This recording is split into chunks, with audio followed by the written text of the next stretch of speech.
Fever take a shot to the face and they fall in the standings as well. Well, multiple players took shots to the face. Look, the WNBA, the physical badge, I think is starting to come even more under scrutiny and into question, especially in conjunction with the officiating. Now, that's a big picture conversation that goes beyond just the Indiana Fever, of course.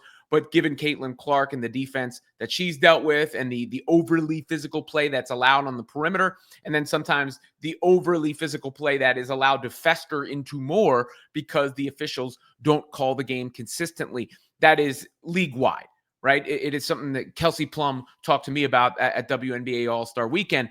But specifically in this game, the Fever losing to the Minnesota Lynx, there were multiple times late in the game where the Fever got clocked. And this was one of those plays. Lexi Hull eats an elbow from Kayla McBride, who's a terrific player, by the way. And Lexi Hull did foul her here, reaching in. For anybody who's complaining about the foul call, she did foul her. She reaches in there under her. But McBride kind of purposely swings that elbow back.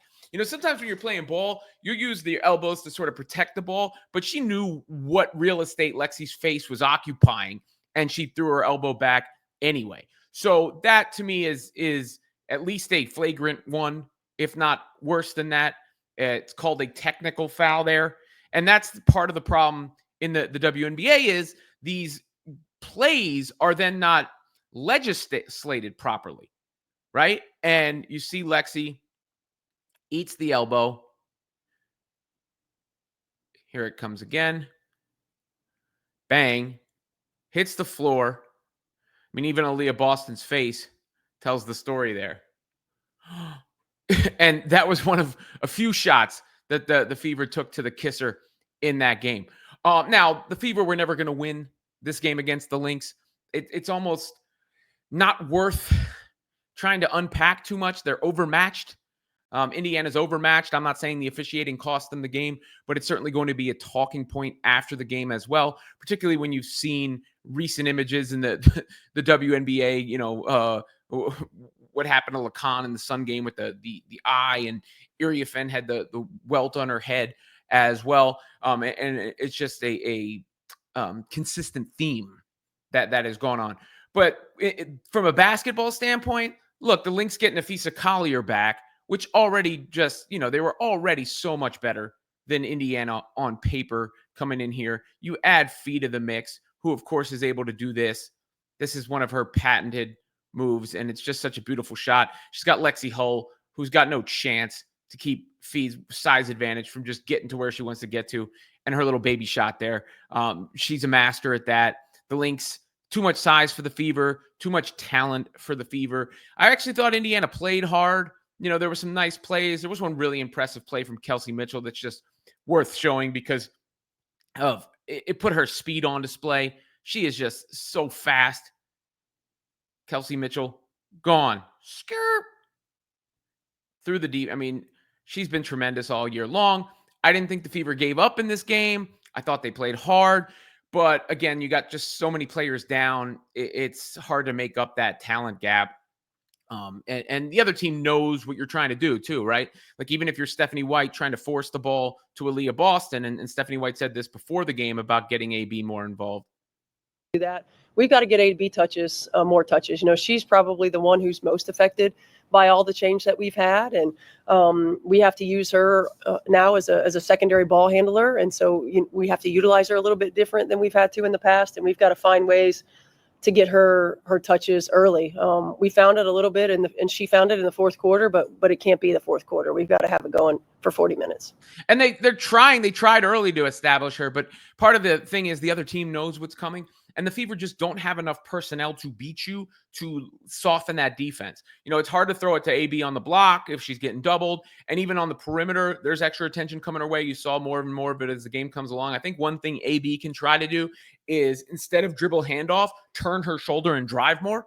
She's had success when she's really been aggressive, putting the ball on the floor, but there's simply not enough shot creation on Indiana and not enough shooting on Indiana right now to make up for it. I mean, to free AB up. I mean, Kelsey Mitchell, really the only other player who can score consistently, without being fed the basketball, can, score on her own. And then you have to also take into account how many players were just signed on the fly and obviously are getting their sea legs, but are learning entirely new team and entirely new teammates at the same time. Odyssey Sims just got to the Fever. She's playing big minutes, dealing with a bit of an injury. Shea Petty just got to the Fever. She's playing big minutes. Ariel Powers literally just got to the Fever. These are all players who not only are adjusting themselves, but are adjusting to one another. And the players who were there are adjusting to them. I think Powers had a few bright spots in the game. You can see she plays hard. There was a nice Euro step. I was actually impressed with Petty. And, it may come down to a Petty Sims decision at some point because Odyssey Sims was just signed to her third hardship contract. We'll see how the cookie crumbles and all this stuff falls into place. And then there's when Caitlin Clark can be back. I mean, look, it wasn't an accident that they showed Caitlin Clark and they at the open portion of media practice that she was in there. I think that's intentional to signal that she is ramping up and should be making a return soon. But is there time in the standings for that to happen? That's another question. And Indiana now 19-18, as you see, they fall to 8th after this game. Seattle almost lost today, but didn't. Golden State won also, so they pass Indiana via a tiebreaker, and you see the Sparks just a game back. So what does that mean? It means these next two games are enormous. They've got the Storm and the Sparks and the Valkyries, the next 3 games, all against the teams in their window. Those 3 games probably going to decide the fate of the Fever when it comes to the playoffs. They still have a little margin for error, but you don't want to land in 8th either and play the Lynx in the first round. But they win 2 of those 3 games and it's smooth sailing.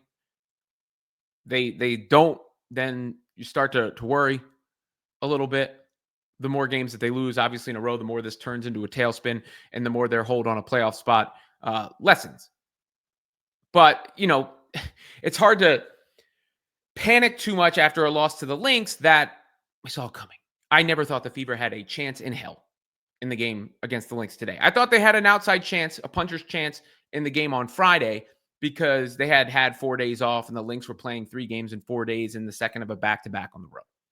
But with the teams on equal footing and the Fever being the team that was traveling to Minnesota, you knew a beatdown was coming. I mean, the spread for the game was 12.5 points, which goes to show you, the Fever would have covered if they came within 12.